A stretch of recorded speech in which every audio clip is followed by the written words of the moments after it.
What a headshot! What a head! How's it, guys? This is Dayvy, FPL, and welcome back to the Fantasy Premier League video here on my channel. Now in this video, I'm going to take you guys through my final team selection and the final video of the 2021/2022 season. So a little bit of a sad occurrence there, but I just want to say thanks to you guys for all the support you've showed me over the season, and hopefully I've allowed you to get a little bit better at FPL throughout the content this season.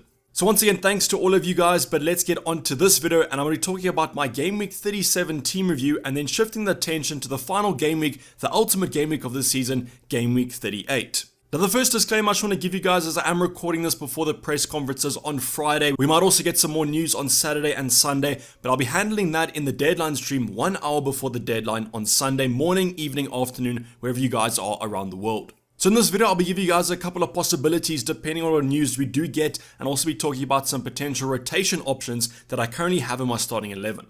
Otherwise, as always, if you guys have any questions, drop them in the comments down below, and I'll try to get back to as many as possible before the deadline. But let's get into this video. Sit back, relax, and let's get straight into it. So going on to the Game Week 37 team review, and this video is not actually sponsored by Fantasy Football Fix, but I just enjoyed using the extension quite a lot throughout this game week, kind of checking my live points, my live rank, so I thought I would give them another shout out when I talk about my overall rank. So as you guys can see on screen now, we did have a nice green arrow using the free hit in Game Week 37. I actually went and worked out what my Game Week 36 to 37 team would have been, and I actually made up about 53 points without captaincy just on the free hit. So to say the Game Week 37 free hit was a success would be an understatement. Massive success from our own team, and if you guys did go on a free hit and captain Richarlison, or maybe even a Jamie Vardy, you probably would have had an even bigger green arrow. So currently the overall rank is about the 5.6k mark. We are currently 4 points off the top 5k, and that's how I want to probably title this video, the road to the top 5k, because I really want to push it with those transfers in Game Week 38. Let me know in the comments down below how you guys got on. Also check the description for the Fantasy Football Fix extension link. But now going on to the actual team review of Game Week 37, I'm going to go over this quite quickly just because with one game week left, there's not that many insights that we can kind of gauge from this, and because we used the free hit, we're not going to have many of these options anyway for next week. So to go over the bench quite quickly, we got Butland on the bench with 5 points, actually outperformed my goalkeeper Pickford by 1 point. Dewsbury Hall, I've just titled him Dewsbury because his name is quite lengthy. Anderson from Crystal Palace, Tsimikas actually featuring in that Liverpool game with that rotation that was quite expected. But overall on the bench, it was quite a cheap bench, and I just had some money to spend, so that's why I did upgrade it. Going on to the starting 11, we've got a back four of 2 Everton assets and 2 Villa assets. Unfortunately, both of them lost their clean sheets in both of the games. Everton last night actually coming back against Crystal Palace, winning 3-2, but they obviously conceded 2 goals, and therefore Pickford ended on 4 points, and Mikolenko only ended on 2. In terms of cash and Luka Digne, happy that I actually included Luka Digne. He racked up an assist for Ollie Watkins in the first game against Burnley, but otherwise there was no clean sheets from any of my players.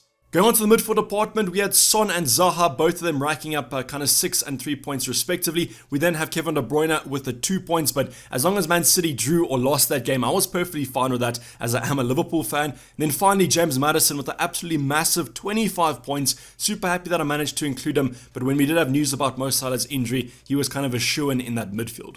If you guys did watch the deadline stream, I mentioned taking a punt on Harvey Barnes. If you guys were chasing rank, I recommended Harvey Barnes. And when I looked at Zaha kind of only getting 1 assist in either of the games, I was a little bit disappointed that I might have not been as maverick and gone for Harvey Barnes instead of Zaha. Going into our forward department, we had a one-man stand out there. That's going to be Richarlison with a massive 19 points. Now, I was a little bit disappointed with Danny Ings. You guys can see he ended on 6 points, but I absolutely did not expect Danny Ings to be benched in one of those games. And we saw last night against Burnley, him being on the bench and only coming off for about 20 minutes. Now the reason I went for Danny Ings is I wanted to take a little bit of a punt. I was sitting at 7k, I wanted to get into the top 5k, but I honestly did not expect that much points difference between Richarlison and Ings like it was this game week. But it is how it is. We're going to move on from this. We've had a lot of decisions this season that have gone our way, so to have one go against us might be a little bit disappointing, but we have to take it on our chin. Then we finally have Harry Kane, who ended with 7 points, less than Jamie Vardy did, but because we had no kind of concrete news about Jamie Vardy starting, I decided to go for the security of Harry Kane, and he ended up scoring a penalty. So overall, as I mentioned, the Game Week 37 free hit was a massive success for my own team. Would have been an even bigger success if I captained Richarlison, but I'm not going to beat myself up too much about those 50-50 calls. Let me know in the comments down below how you guys got on, as mentioned when we looked at our overall rank. Really interested to see how you guys are approaching this final game week. Let me know if you guys are taking any massive punts as well. Always like to see how you guys are keeping up in these FPL seasons.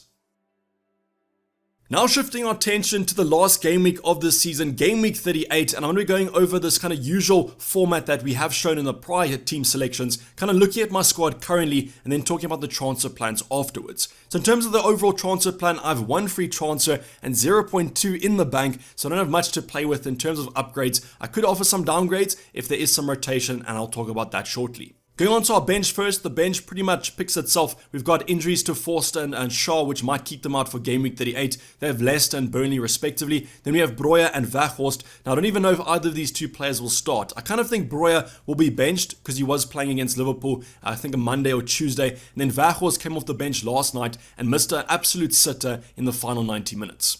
So I could definitely play Weghorst if I think that he will start, but I don't really think he will. And that's how I'd rather go for these options in my starting 11. Starting off with the defensive department, we've got Edison and Cancelo, the double up against Villa. I mean, Villa drawing to Burnley last night, so how are they going to beat Man City? I don't know. Miracles could happen, and I do hope one happens as a Liverpool fan. But as an FPL manager, I think they'll keep a clean sheet and win quite comfortably. Trent Alexander-Arnold against Wolves at home. I think this is a clean sheet and also some attacking returns potential game for Trent, and I do think he'll definitely start with that Liverpool lineup against Southampton a couple of days ago. But now we kind of get onto the two options that I'm very worried about, and I think they might both actually be benched, or I think at least one of them will be. I think James is slightly more inclined to be benched than Alonso, just because this will be Alonso's last home game in a Chelsea shirt, and I think with Reece James, those injury concerns over the prior game weeks, he might get a rest against Watford on Sunday. But I think it will definitely take a lot for me to take one of these two options out. Even if they do come off the bench, they could still get some returns, and Watford at home is simply too good of a fixture to take any of these options out without concrete news.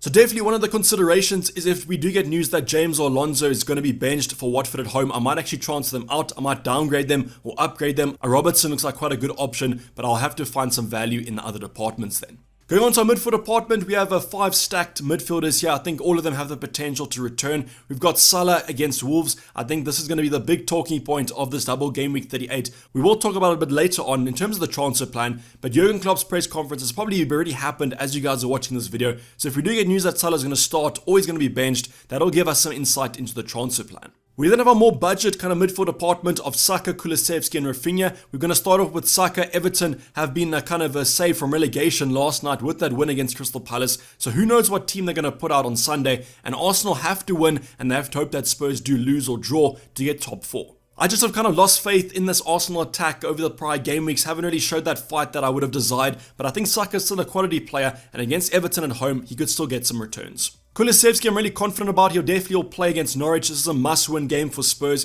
and Kulusevski's been in great form since signing, so I'm perfectly fine playing the Ginger Swede. And then finally, Rafinha against Brentford. I think that this is a game that Leeds have to win. Burnley drawing last night against Aston Villa has put Leeds right in the mix of their relegation battle, and against a Brentford side that have been actually quite strong, I was hoping that that Brazilian magic can pay off. And the final option in our midfield department is going to be Son. Now, the South Korean is going to be actually our captain for game week 38. And I just think with the Golden Boot race on, he'll play 90 minutes probably in a must-win game for Spurs against a poor Norwich side. Kind of a combination of 3 things. He's going to get minutes, he's in good form, and it's a must-win game. That's a perfect captaincy option in my opinion. And that's why he will be my captain in game week 38. And the final striker to go over in our starting 11 is going to be Nketiah from Arsenal. Similar to Saka, I've kind of lost faith in this, but also have the added doubt of maybe Lacazette starting this game because he might be leaving Arsenal in this transfer window. So similar to James and Alonso, I'm hoping for some early team news about Nketiah. If we do get news that he's out, I'll probably make a forward transfer, but if we do get news that he starts, I might just simply keep hold of him. So overall guys, as you guys can see, 1 or 2 options that might be rotation doubts, but generally the team looks quite strong, and I think Son should bang hopefully in game week 38.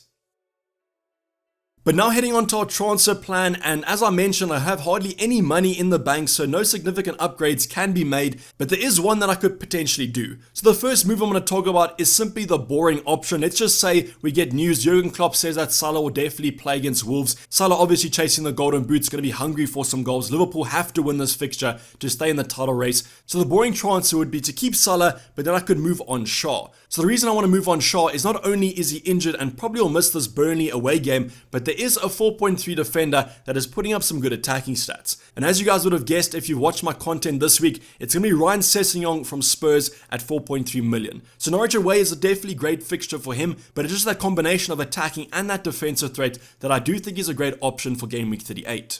Now I can afford this move with about 0.1 to spend, but it is quite a boring transfer as I've mentioned on the final game week of the season to bring in a budget defender. The other consideration for this move is who to bench if I do bring in Sessegnon. Obviously, Shaw was on my bench. Do I bench Alonso? Do I bench James? I could always transfer those options out, maybe upgrade a different department. And that's unfortunately what this game week kind of comes down to. It's going to come down to early team news. Let's just say James and Alonso are benched. We might downgrade them to Sessegnon, upgrade another department. So please stay tuned to that deadline stream to get the most up-to-date team as possible. But now we're going to talk about the more exciting options, and they all revolve around Mo Salah. So let's just say Jurgen Klopp comes out and says that Mo Salah, his minutes are going to be managed. He unfortunately has had a reaction to this injury. He will be fine for the Champions League, but for the Wolves fixture, they're going to have some precaution. I think even if we make the decision on Salah and think that he'll get 60 to 70 minutes, I might actually take him out. Because I won't captain him, I might think those funds will be spread better elsewhere. So let's go over some Salah replacements. Well, the first Salah replacements are the no-brainers. These are simple transfers to make. It's a premium to a premium. And the first one's going to be his colleague, Sadio Mane. So Mane is guaranteed to start against Wolves, in my opinion. I think it'll either be kind of Luis Diaz, Mane and Salah. Maybe Jota fits in for Salah if he's injured. But Mane at striker is definitely a threat to be reckoned with. So this might be a simple transfer, no kind of hits taken, a simple free transfer from Salah to Mane. And you could even put the captaincy on Mane because he usually does well in game week 38. Another no-brainer though, another premium is going to be Man City's Kevin De Bruyne. Must-win game against Aston Villa. I think KDB should do well in this fixture. I think Man City overall will do well. I just feel like the ceiling of KDB is slightly lower than these other options. We saw this week against West Ham, Man City scoring 2 goals, KDB not involved in any of them. But let's just say he did take the penalty instead of Mahrez. We could be looking at a different story. So overall, these are the simple transfers and replacements for Salah. Obviously, a Diaz for a Mane could also happen. You could also go for maybe a Mahrez or Sterling instead of KDB. But I think these two assets are the safest options in terms of those premiums. But in terms of my own opinion, I actually think a downgrade of Salah and an upgrade elsewhere for my own team might be slightly better. And in terms of that downgrade, it's not really a downgrade in my opinion because you're bringing in a mid-range midfielder with the massive ceiling. The first option there is going to be Mason Mount against a poor Watford side. Now the thing about Mount is that he was rested last night against Leicester, so he's definitely going to start against Watford on the weekend. Now we've seen what Mount has done against these poorer sides. Watford are terrible defensively. I think that Mason's guaranteed to get an attacking return, and that's why it's quite a nice downgrade. Now in terms of my own team, there's another alternative here, and that's James Maddison at 6.9 million against a poor Southampton at home team. The only thing I worry about is that potentially Maddison might not play. We saw last night that Leicester went quite strong with their starting 11, and with that game against Southampton 3 days later, there might be some rotation, especially because Maddison's quite an injury concern. But Maddison will make a little bit more sense when I tell you guys about the upgrade that I will do in the attacking department. So with all that money from the Mo Salah downgrade to either Mason Mount or James Maddison, I could upgrade my forward department. I've already spoken about Nketiah. I'm worried about some potential rotation. Arsenal overall haven't been that great from an attacking point of view. Although Everton might play a poorer side, I just worry about that Arsenal selection. So the upgrades for Nketiah, well, the first option, if I do go for Mason Mount, I could afford Jamie Vardy. I will have about 1.2 in the bank, so I could always upgrade a James to Robertson as well. But with the Mason Mount transfer, I can only afford Jamie Vardy in that forward department. Now, like Maddison, we do have some concerns about Vardy, but there has been some speculation about his future, potentially leaving England and therefore leaving Leicester, so this might be the last home game that he does get. Southampton against Liverpool were pretty spineless. I think that Leicester should have some fun, and you know what that means? It might be a Jamie Vardy party. But the reason I went for James Maddison as my second alternative is that'll give me enough money to afford Harry Kane. So if I do go for Mason Mount, I won't be able to afford Harry Kane, and that's the only kind of negative about that transfer, because the perfect transfers for me would be Mason Mount and Harry Kane, but I simply can't afford them. So if I do go for James Maddison as an alternative to Jamie Vardy, I could go for Harry Kane, but then obviously I don't get that Watford at home game for a Chelsea attacker.